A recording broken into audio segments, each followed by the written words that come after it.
কার সাথে গিয়া কফি খাও গো বন্ধু, সব কিছু কানে আসে।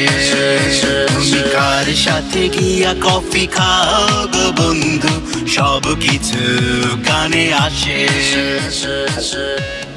বন্ধুরা, একটু আগে যে গানটি শুনলেন এটি আমার নতুন গান, আধুনিক ধাঁচের গান আপনাদের জন্য নির্মাণ করলাম। এরকম গান করতাম না, আমি একটু টাচি সফট গান করে থাকি, তবে আপনারা চাইছেন, আশা করছি ভাল লাগবে। ভাল লাগলে অনুরোধ থাকবে সাবস্ক্রাইব করুন, আর অবশ্যই ট্রাই করব এরকম আনন্দময় গান আপনাদের জন্য বানাতে। ইয়াং জেনারেশনকে স্পেশালি বলছি, ফ্রেন্ডস অ্যান্ড ফ্যামিলিকে বলবো যে মানুষ যা চায় তাই বানাতে হয়। আশা করছি পুরো গানটি এনজয় করবেন খুব শীঘ্রই। পোস্ট হওয়ার সাথে সাথেই সবার সাবস্ক্রিপশন পাবো, সাবস্ক্রাইব করলেই আমরা বন্ধু বেশি পাবো, বন্ধুদের জন্য আরো ভালো ভালো গান। কফি খাও গো বন্ধু, সব কিছু কানে আসে। তুমি কার সাথে গিয়া কফি খাও।